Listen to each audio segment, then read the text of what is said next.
Bom dia, meus amados irmãos, meus queridos amigos.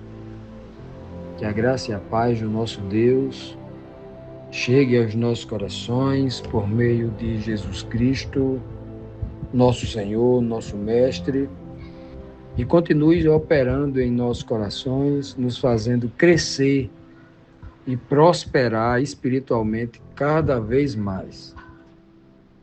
Meus amados, nós hoje, primeiro dia da semana, vamos começar aqui mais uma lição, a lição número 20. Tem como título o Espírito Vivificante, um termo muito belo, muito usado aí pelo apóstolo Paulo. O verso síntese está em 1 Coríntios 15, versículo 45, que diz assim: O último Adão, porém, é espírito vivificante. Claro que Paulo está se referindo aqui no contexto, né, na parte inicial do verso, está tratando que o primeiro Adão, o Adão, né, literal, né, o primeiro homem lá do Gênesis, né, aquele que foi criado e dele foi tirado Eva, o primeiro casal, os nossos pais, os primeiros pais, né, lá do Éden. A Bíblia está falando dele aqui, né, que ele é o primeiro. E nele, nesse Adão primeiro, todos nós encontramos a morte. Então, todos os nossos entes queridos e amigos que se encontram hoje mortos, né, ou dormindo no Senhor, para aqueles que morreram na fé bíblica, todos estes, sem exceção, herdaram deste primeiro Adão. Mas Paulo está falando aqui deste último, do segundo Adão. Por que é então que Paulo se refere a Jesus Cristo como o último Adão, ou o segundo Adão? Em outras passagens, ele se refere a Cristo como o segundo Adão, porque a palavra Adam, ou Adão, significa ser humano. O primeiro ser humano, Adão, este aí falhou, pecou e nos deu de herança a morte. Mas o segundo ser humano, Jesus, o segundo Adão, o último Adão, como diz o texto aqui, este não. Este recebeu do Pai o Espírito vivificante, que é o grande portal, a grande graça para a vida eterna. O primeiro falhou, porque resolveu escutar o seu próprio coração. O segundo venceu, porque escutou somente a voz de Deus e tornou-se totalmente dependente dele, fazendo somente a sua vontade, sendo guiado plenamente no seu espírito, e se tornou vitorioso. Paulo deixa bem claro que lá no Adão carnal, lá do Éden, só tem morte. Por isso que Paulo diz que a carne é morte. A carne significa morte, mas o espírito significa vida. Carne, morte. Espírito, vida. Por isso, então, que Paulo chama de espírito vivificante. Esse espírito que foi dado a Cristo, e Cristo sopra, e Cristo concede, e Cristo derrama sobre cada um de nós, para que, através disso, nos faça inicialmente conhecer sobre a vida, para que depois, no segundo momento, experimentemos na sua plenitude. Que bênção! Continuando, meus amados, vamos aqui para a nossa primeira pergunta desta nossa lição, que diz assim: como Paulo explica o suposto louvor que há no batismo pelos mortos? O que é que Paulo quer dizer com isso? Vamos ver. Aqui a gente leu no versículo 1 Coríntios 15, 25. A gente vai voltar um pouquinho ainda, né? Agora, para 1 Coríntios 15, 29. Aqui na nossa imagem está 1 Coríntios 25, não é 15. 1 Coríntios 15, 29. Né? 1 Coríntios 15, 29, que diz assim: de outra maneira, que farão os que se batizam por causa dos mortos? Se absolutamente os mortos não ressuscitam, por que se batizam por causa deles? Primeiro, e antes de tudo, antes de comentar aqui o contexto da lição da semana passada, que Paulo explorou de forma muito abrangente, né? Parecia até que de uma forma bem prolixa, porque ele se demora falando de diversas vezes, né? Que tinha alguns irmãos lá em Corinto que não estavam acreditando na ressurreição, e isso era um problema, porque se eles acreditavam nisso, estavam anulando a própria obra de Deus, o próprio Cristo e toda a fé cristã.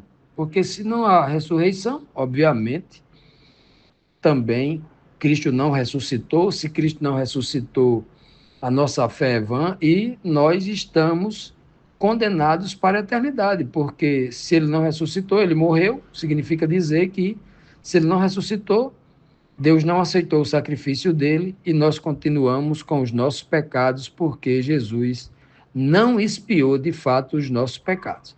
Então, porque Cristo ressuscitou de fato e de verdade, é que os nossos pecados foram expiados e nós temos a esperança e a certeza da salvação em Cristo Jesus por causa da sua ressurreição, né?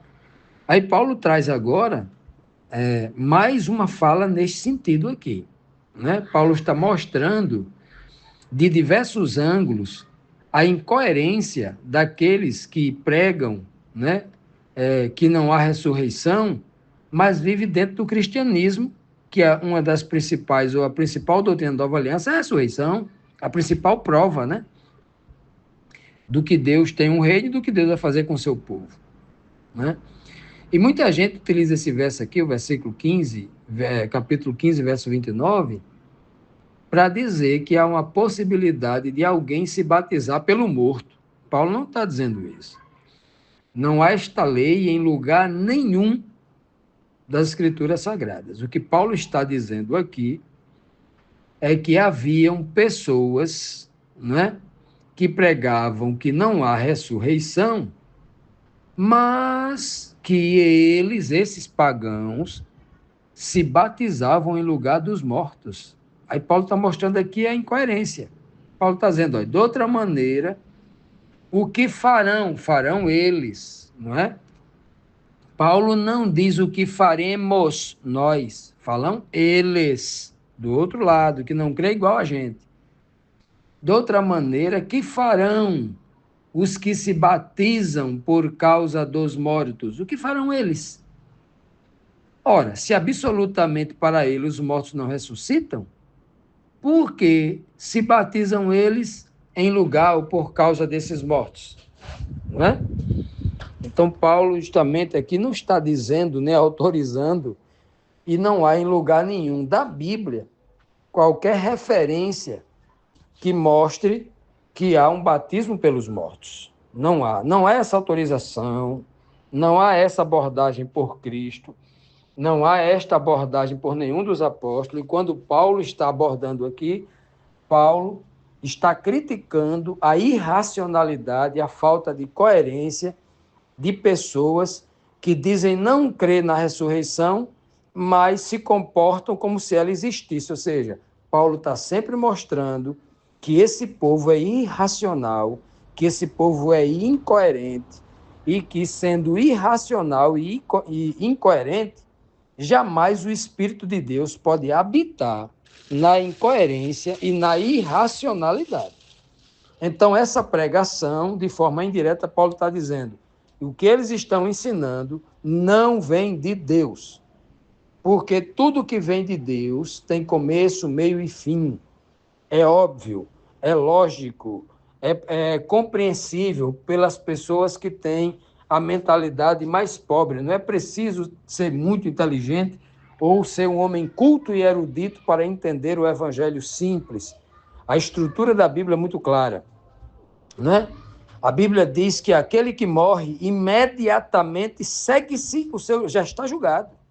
Como é que alguém que já morreu, já foi julgado, alguém se batiza por ele porque era um pecador, era um assassino, era um estuprador, morreu contra Cristo, morreu fazendo coisa errada, morreu com ódio de Cristo, com ódio da verdade, com ódio de todo mundo, não perdoou ninguém, nem pediu perdão a Deus, morreu mesmo, né? Estou criando aqui um cenário hipotético, claro, né? Nós não queremos que ninguém passe por isso. Mas imagine só, a pessoa morreu nessa condição. Aí alguém, deixa eu me batizar por ele para ver se ele se salva, deixa eu decidir por ele, deixa eu escolher por ele.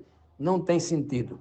A Bíblia mostra claramente que aquele que morre lá em Eclesiastes capítulo 9, versículo 5 a 7, aquele que morre está num estado de inconsciência. Ele não pode escolher, não pode decidir. E o batismo é uma decisão pessoal, Ninguém pode escolher e decidir por ninguém. Cada um responde por si mesmo. Continuando, meus amados, vamos aqui para a nossa segunda pergunta de hoje. O que Paulo explica sobre como vivem os apóstolos e o motivo dele explicar tudo isso? Quais as vantagens, né? Ou as desvantagens, né, de ser apóstolo ou não? Vamos ver aqui então em 1 Coríntios 15, versículo 30 até o 32, que diz assim: Também nós, porque estamos nos expondo a perigos o tempo todo. Todos os dias enfrento a morte. Irmãos, isso digo pelo orgulho que tenho de vocês em Cristo Jesus, nosso Senhor. Se como homem lutei em Éfeso com feras, que me aproveitaria isso? Do que me aproveita isso?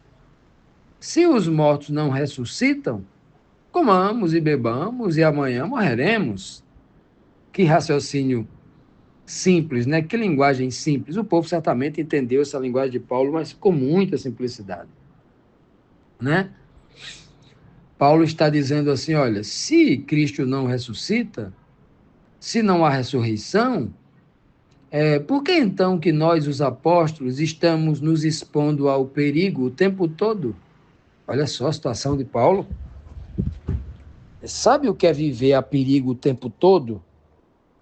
Ou seja, você não pode comer, viajar, dormir, porque a qualquer momento, em qualquer lugar, você está sendo caçado para ser preso. Assim como Paulo caçou cristãos, né, por todo o Oriente Médio, né, e parte da Europa, como Paulo fazia isso, Paulo sabia muito bem o perigo que corria, porque ele era um caçador. E Paulo agora havia virado caça. E ele diz bem claro aqui, ó, nós apóstolos, nós pregadores, aqueles que se unem a nós na pregação do Evangelho, estão expostos ao perigo o tempo todo. Nós estamos expostos aos perigos quando a gente está viajando, quando a gente está em trabalho missionário. Não, o tempo todo. Paulo está dizendo, ora, se não existisse ressurreição, você acha que eu estaria me expondo a um perigo desse? Eu só estou me expondo a isto, e todos os apóstolos também, porque eles têm certeza que há ressurreição. Eles viram Jesus Cristo. Porque se Cristo não ressuscitasse, eles não estariam feitos uns bobos, tinham voltado para suas casas, tinham cuidado das suas empresas, cada um se casaria, cada um ia cuidar da sua família, não estaria colocando a própria vida em risco por algo que não existe. Uma ressurreição que não existe, uma vida eterna que não existe. Foi só um cara, Jesus foi só um cara aqui, um mestre que pegou a anarquia, mas morreu e acabou-se. Ora, se fosse assim, eles não estavam se expondo ao perigo, dando a própria vida. Eles estavam dando a vida por algo muito maior. Era a ressurreição. E é isso que Paulo está dizendo aqui, chamando o povo de Corinto ao raciocínio. Um raciocínio básico. Não precisa ser inteligente para entender isso. Basta alguém que tenha medo, e que valorize a sua vida, que já vai entender isso aqui. Muito simples, né? Ele diz assim, olha, vocês acham que todos os dias eu enfrento a morte. Olha só. Eu digo isso, meus irmãos, não é porque eu tenho orgulho, não, né? Eu digo isso que eu enfrento a morte por orgulho de vocês, né? Por vocês, né? Terem alcançado, em Cristo Jesus, o Senhor Jesus ter me usado para alcançar vocês e salvar vocês. Eu não digo isso com orgulho pessoal, né? De um gladiador valente que fica flertando com a morte. Não, não é isso não. Eu estou dizendo isso aqui, olha, que eu enfrento a morte porque eu acredito em Cristo. Eu acredito na sua ressurreição. Eu sei que ele ressuscitou. Eu sei o que eu vi. Eu sei o que ele me disse. Eu sei o poder que ele me dá para fazer o que eu jamais poderia fazer por mim mesmo, o que ele faz através de mim. Olha o que Paulo está dizendo aqui, né? Ora, pense bem, se não houvesse ressurreição, você acha que eu lutaria com feras lá em Éfeso? Olha só, né? Lutou com feras. Do que me aproveitaria isso? Ele questiona, né? Se os mortos não ressuscitam, então façamos o seguinte, não percamos tempo, estando exposto a perigo, enfrentando a morte, lutando com fé. Não, para que isso? Se não existe ressurreição, diz o apóstolo Paulo, o inteligente era a gente curtir a vida. Vamos comer, vamos beber, vamos folgar, vamos nos regalarmos com as delícias desta vida, não é? E esperar a morte chegar. Porque isso é o lógico, isso é o inteligente. Que testemunho, né? Que lição sim, de uma fala simples, objetiva, chamando o povo ao raciocínio, sem aquelas coisas mirabolantes, sem querer ler uma coisa e entender outra, sem querer estar inventando novas doutrinas, sem querer enxergar algo para dizer aos outros, eu enxergo uma coisa que vocês não conseguem enxergar, porque eu sou mais brilhante, a minha mente, eu sou mais cristão, eu sou mais inteligente, eu sou mais isso do que vocês. Para que isso? Né?